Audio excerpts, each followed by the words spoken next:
Pendant que Yacouba Traoré quitte définitivement le plateau, le corps sans vie de Alain Christophe Traoré alias Alino Fasso arrive dans la capitale burkinabé dans quelques instants. De l'homme, les témoignages de ses œuvres, de son combat en faveur des personnes démunies sont à l'appel.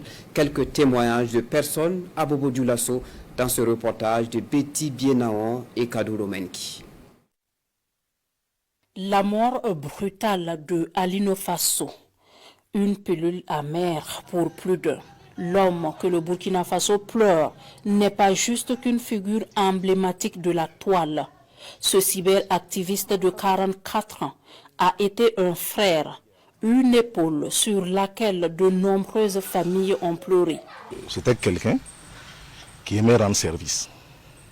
Il aimait rendre service à tout le monde.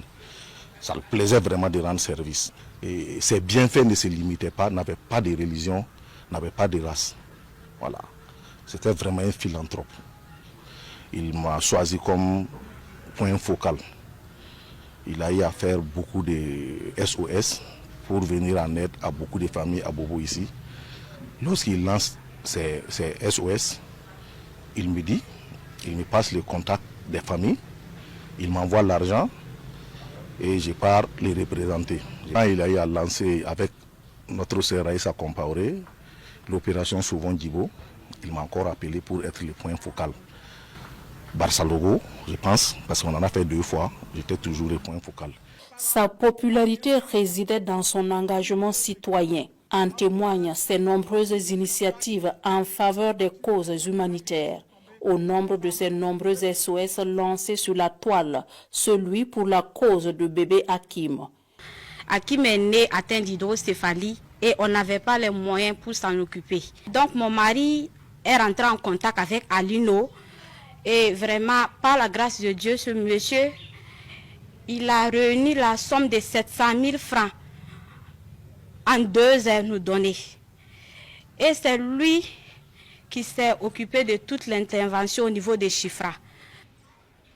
Il m'a aidé quand j'avais besoin d'aide.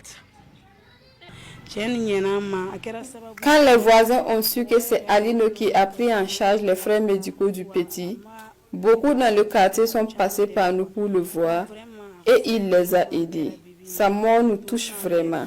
Pour honorer la mémoire de l'homme, la maman de bébé Hakim observe un jeûne de 24 heures, une manière pour elle de prier pour le repos de l'âme du défunt.